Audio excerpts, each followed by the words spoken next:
ఆంధ్రప్రదేశ్ ప్రభుత్వం తీసుకుంటున్నటువంటి చర్యలు, ముఖ్యమంత్రి ప్రత్యక్షంగా అక్కడికి వెళ్ళడం, లేదా ప్రభుత్వ యంత్రాంగం అక్కడ రేయింబవళ్ళు కష్టపడి సహాయక చర్యల్లో పాల్గొనడం అన్నీ చూసాం.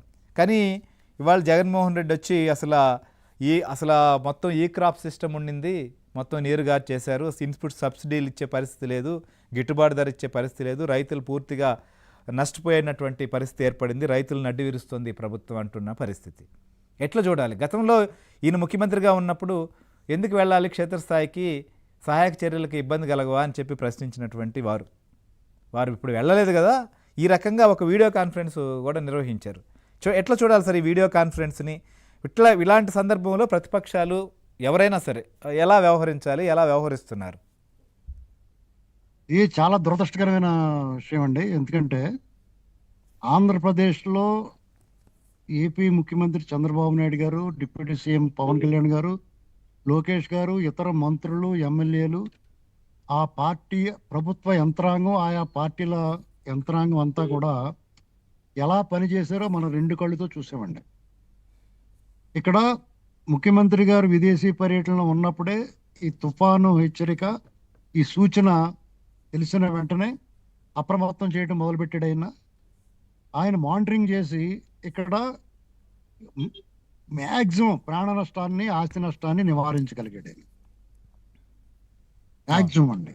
అంటే ఎవరైనా ఇంతకన్నా చేయలేరనేటువంటి విషయాన్ని ఆయన ప్రూవ్ చేయగలిగాడు. అంటే ఎంత మైక్రో లెవెల్కి వెళ్ళి ఆయన చేశారంటే, రహదారుల మీద వాహనాల రద్దీని నియంత్రించడం, అలాగే వాటిలన్నిటిని నిలిపివేయటం వల్ల ఆ డ్రైవర్లందరికీ కూడా ఆహారం, నీరు సప్లై చేసే అంత లెవెల్కి ఆలోచించి అది చేయగలిగాడు.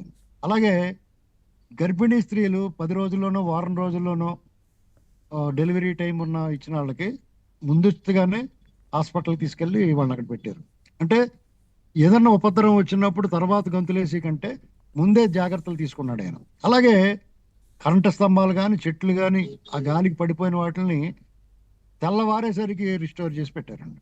ఇక్కడ ఇంతకన్నా ఏ ముఖ్యమంత్రి అయినా, ఏ ప్రభుత్వ యంత్రాంగం అయినా ఇక్కడ మనం మెచ్చుకోవాల్సింది ఏంటంటే, రాష్ట్ర ముఖ్యమంత్రి గారు, వారి బృందం, వారి మంత్రివర్గం, అలాగే ప్రభుత్వ యంత్రాంగం, పోలీసు వారితో సహా అందరినీ మనం ఖచ్చితంగా మెచ్చుకోవాలి. పోలీసులు కూడా వాళ్ళ సహజ స్వభావానికి విరుద్ధంగా చాలా సౌమ్యంగా, సున్నితంగా ప్రజలందరినీ రిక్వెస్ట్ చేసి అక్కడి నుంచి తరలించి నివారించగలిగారు.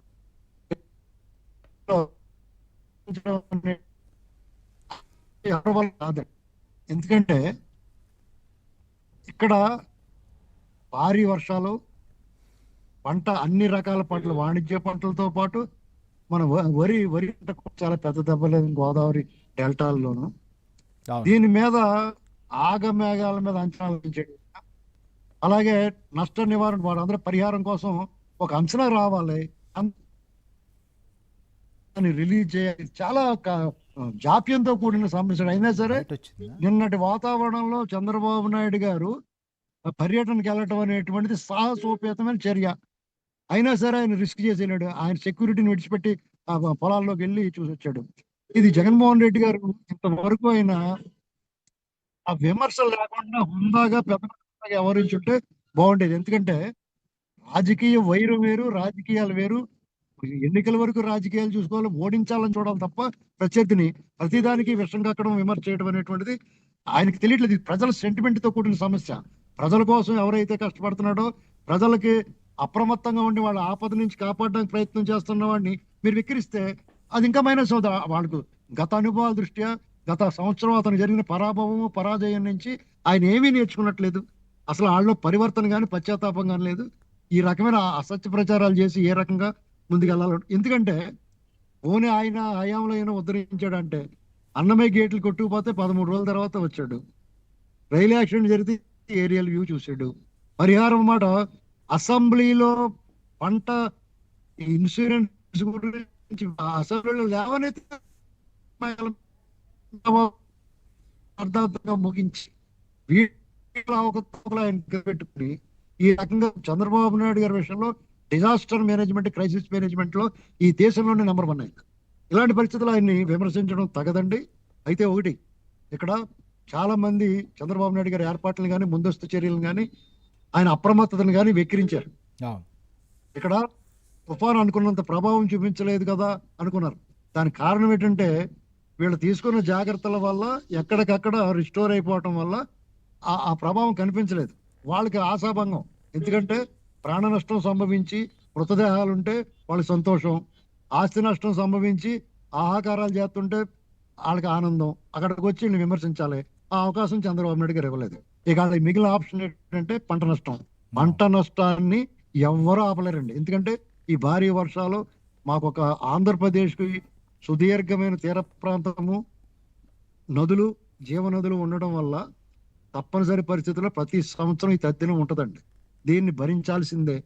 దాన్ని ఎంత తక్కువ నష్టానికి తీసుకెళ్తున్నారు అనేటువంటిది ఆలోచించాలి. ఆ పరిపాలకుడిని బట్టి ఉంటుంది. ఆ చంద్రబాబు నాయుడు గారి హయాంలో ఎట్టి పరిస్థితుల్లో ఇటువంటి ఉపద్రవాలు, విపత్తులు ఎప్పుడు వచ్చినా దాన్ని ఆయన చాలా వరకు తగ్గించగలుగుతున్నాడు. రైట్. ఆయన ఒక విపత్తును మాత్రం తగ్గించలేకపోతున్నాడు ఆయన. ఆ విపత్తు ఏంటంటే సీమాంధ్రకు పొంచి ఉన్న పెనుముప్పు జగన్మోహన్ రెడ్డి. ఆ విపత్తు నుంచి ఆయన ప్రజల సహకారంతో మొన్న అధికారాన్ని దూరం చేయగలిగాడు. కానీ ఈ ప్రజాక్షేత్రంలో ఆయన తాలూకు విషం చిమ్మే ఆ భావజాలాన్ని మాత్రం ఆయన అదుపు చేయలేకపోతున్నాడు. త్వరలో దాన్ని కూడా అదుపు చేయగలిగితే రైట్. ఎస్, మీ దగ్గర సిగ్నల్ కొద్దిగా అనవసర విమర్శలు పాలు చేసి ఉత్సాహంగా ప్రజల కోసం పనిచేసి రైట్, సిగ్నల్ కొద్దిగా వీక్ గా ఉంది. ప్రజల కోసం పనిచేసే వాళ్ళని రైట్ ఓకే. నేను ఇక్కడ ఈ ట్రాఫిక్ లో ఉన్న ఇబ్బంది ఉంది. Right right thank you okay, నేను థ్యాంక్ యూ బయలుదేరి- అడిస్మల్ గారు, మీరు లైవ్ లో కూడా వచ్చి జాయిన్ అయ్యి సో షేర్ చేసుకున్న దానికి. మనం చూస్తున్నాం ఆంధ్రప్రదేశ్లో